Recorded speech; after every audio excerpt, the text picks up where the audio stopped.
मुकदमात जो हैं समात के लिए मुकर्रर हैं, जिसमें चंद अपीलें अभी हमने अर्गू कर दी है और शानदाना गुलजार जो हैं उनके कागजात नामजदगी जो हैं वो रिजेक्ट हुए थे। उस पर अपील आज समात हुई और फाजिल ट्रिब्यूनल ने जो है शानदाना गुलजार की अपील मंजूर कर ली और उनको इलेक्शन लड़ने की इजाज़त दे दी है। इसी तरह शहरियार अफरीदी साहब के कागजात नामजदगी रिजेक्ट हुए थे।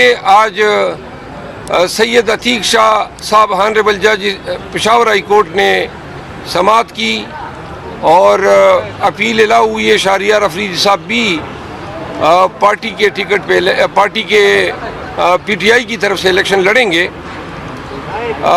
मेरे कागजात नामजदगी जो है मुस्तरद हुए थे। जस्टिस वकार साहब की अदालत में समात जो है 11 बजे के बाद होगी। आज बेट के निशान का केस भी जो है डिवीज़न बेंच के सामने मुकर्रर हैं। हमारे पेशावर हाई कोर्ट के 2 फाजिल जज साहिबान जो हैं समात करेंगे। हमने इंटरिम ऑर्डर के अगेंस्ट जो सिंगल बेंच ने वेरी किया था और वेकेट किया था, उसके अगेंस्ट हमने सुप्रीम कोर्ट से भी रजू किया है। वहाँ पे कल कार्रवाई मुकर्रर है, लेकिन अगर आज समात होती है और मुकदमा सुना जाता है और मेरिट पे डिसाइड होता है, क्योंकि अर्जेंट नौयत का है, तो इससे बहुत सारी कन्फ्यूजन जो है वो रफा हो जाएगी और मुकदमा वंस फॉर ऑल मेरिट पे डिसाइड हो जाएगा। लेकिन अगर खुदा न ख्वास्ता एडजर्न होता है किसी भी वजह से, तो फिर कल सुप्रीम कोर्ट में जो प्रोसीडिंग है वो फिर बहुत मायना रखेगी पाकिस्तान तहरीक इंसाफ के लिए। आज हमें यकीन है कि जो मुकदमा बेट के हवाले से डिवीज़न बेंच के सामने है, वो चूँकि हमारा केस इंतहाई आर्गुएबल इंतहाई स्ट्रांग केस है और हमें यकीन है कि आज अगर समात होती है तो हमें पाकिस्तान तहरीक इंसाफ को बेट का निशान वापस मिलेगा। शेर अफजल मरूद साहब ये बताएं, जो कल फैसला आया था ताहयात नाअहली से मुतालिक, इस पर आप क्या कमेंट्स करेंगे?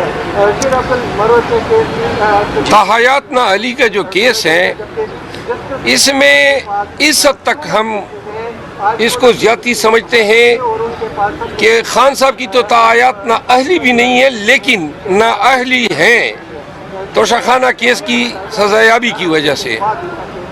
इंसाफ का तकाजा ये है कि अगर एक ही नवीयत के 2 मुकदमात या 10 मुकदमात एक ही अदालत में ज़ेर समात हो तो उनको यकजा सुना जा सकता है और अमूमन तरजीह ये होती है। नवाज शरीफ को जल्दी में रिलीफ दिया गया और खान साहब का मुकदमा अभी तक मुकर्रर नहीं हुआ है। आपने चीफ जस्टिस ऑफ पाकिस्तान पर अदम इत्मीनान की पार्टी पॉलिसी आपके बयान के अगेंस्ट, इस पर क्या? मैंने वो किया जिसका मुझे कहा गया और फिर पार्टी ने जो पॉलिसी मुरतब की तो मैं पार्टी के डिसिप्लिन की वजह से उसका पाबंद हूँ। तो फिर मैंने कहा कि जी जो चेंज पॉलिसी है मैं उसका पाबंद हूँ और जिस तरह पार्टी डिसाइड करेगी उस तरह हम जाएंगे। आप इन्हीं 32 इंतखाबात में हिस्सा ले रहे हैं या नहीं? मेरा ख्याल है कि ले रहा हूँ। इंशाल्लाह। और अभी तक कंफर्म नहीं है। पाकिस्तान में अभी तक तो हमें ये पता नहीं है बाहर निकलेंगे, घर बखैर आफियत जाएंगे, जिंदा भी जाएंगे या नहीं, मुल्क में हालात क्या है। तो ना ये अभी देखें ना, आप हाई कोर्ट आए हैं, ये इस तरह जब आप जाते हैं और हाई कोर्ट को नो गो एरिया बना दिया जाए, कितने नाके लगी हुई हैं इस पेशावर हाई कोर्ट के इर्द गिर्द। और मेरा ख्याल है कि honourable chief justice Ibrahim Khan को शायद इल्म नहीं है कि पेशावर हाई कोर्ट ने इसको नो गो एरिया बना दिया है। हर जगह पे पुलिस जो है, ये ताने नहीं है, ये बुनियादी हकूक़ की अदालत है। यहाँ पे इस तरह नो गो एरिया बना के मेरे ख्याल में कि ये पेशावर हाई कोर्ट की तवीन कर रही है केपी पुलिस। आप क्या समझते हैं कि सुप्रीम कोर्ट आपके पीटीआई के साथ जो दूसरी जमातों के साथ हो रहा है, आपके साथ इस तरह किया जा रहा है?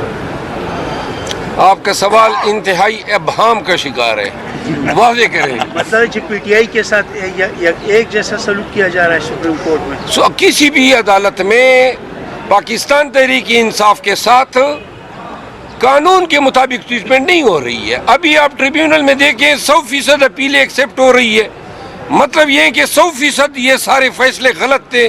As a matter of policy P T I کو ٹارگٹ کیا گیا، سنگل آؤٹ کیا گیا، اور تمام امیدواروں کی انہوں نے بلا دریغ کاغذات نامزدگی رد کر دیے۔ میرے کاغذات نامزدگی مذہب کا خیز بات ہے، پشاور میں میرے 6 ہم نام شیر افضل نام کے ان کے واٹر سپلائی کے بل میرے کھاتے میں ڈال دیے، جی اس نے بل نہیں دیا ہے۔ اب میں نے جج صاحب کو کہا کہ جی یہ کس چیز کا سہارا لیں گے، یعنی اتنی اندھیر نگری ہے اور چوپٹ راج ہے، ریٹرننگ افسر نے یہ بھی نہیں دیکھا کہ وہ بل کس کے نام پہ ہیں، یعنی صرف ہم نام ہونے پہ آپ سزا دے رہے ہیں۔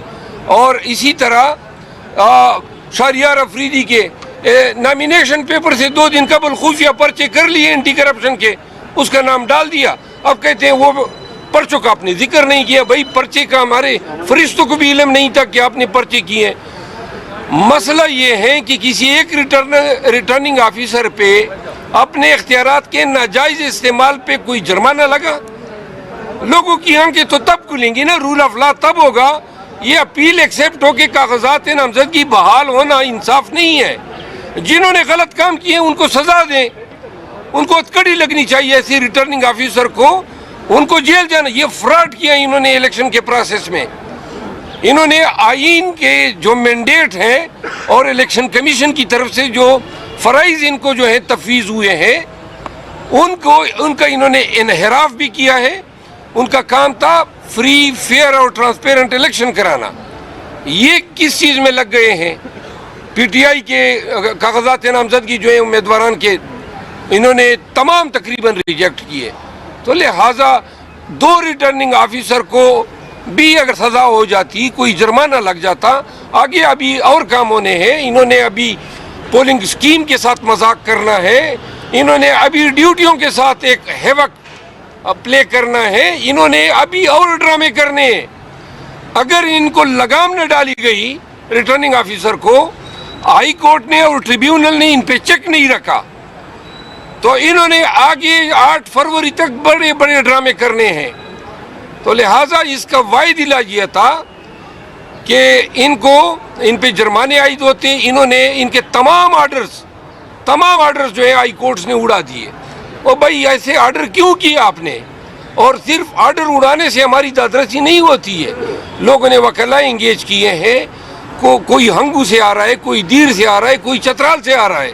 خام میں آپ نے لوگوں کو تکلیف میں مبتلا کیا، پھر کمپین لوگوں کی آپ نے خراب کی، وہاں علاقوں میں یہ خبریں پھیلا دی کہ جی فلاں تو نااہل ہو گئے، جبکہ نااہل آپ کی غلط بدنیتی پر مبنی احکامات کی وجہ سے ہوئے۔ Thank you.